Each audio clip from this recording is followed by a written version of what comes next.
And welcome to another video message in a new issue of the SHS Warrior Call. I'm going to try and keep this one short, but I found it very important because I ran across some interesting material and got an interesting conversation with some people the other day about difficult conversations.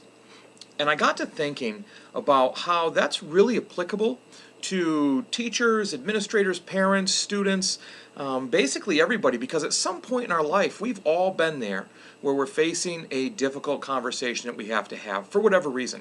So as I got to thinking about this, and I put this in the newsletter, I also wrote a blog post about it in greater length, but we want to think about how to ref those competitions. That's right, I said ref. REF, and that's an easy way to think of 3 things you can do to prepare to have a better conversation, a more meaningful conversation, an authentic conversation. So here they are. First, R, reflect. Before you get into a conversation that's going to be difficult, and I know that that's not always possible, so sometimes you have to actually verbally take a step back and let the person know that you're having a conversation with you need a little bit of extra time. So reflect. If you get the chance beforehand, what's really the message that you want to deliver? You know, often we get too caught up in all the emotions, and if things get escalated of a conversation, that we forget the actual message that we're trying to get across to people, whether it's something that we want fixed, whether it's something that, you know, is bothering us, whether it's something that we actually like. Sometimes we deliver that wrong because we haven't actually really zeroed in on what that is that's important to us to get it across. The next thing is E, empathize.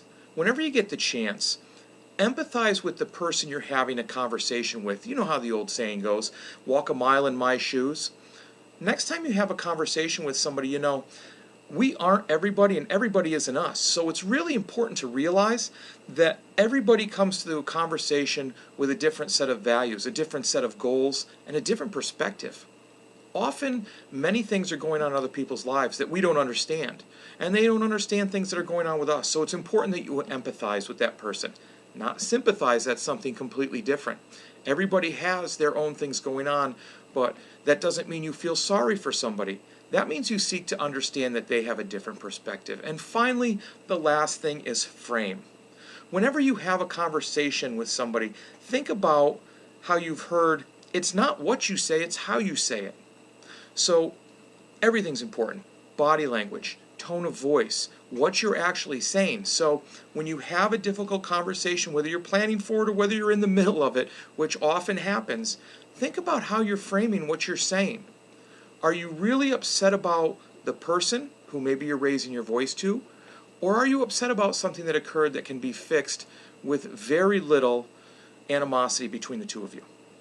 Something to think about. So next time you find yourself preparing for one of those crucial conversations or difficult conversations, or you find yourself in one and you need to take a step back so it's actually more meaningful and you get a better result out of it, think about how you need a ref.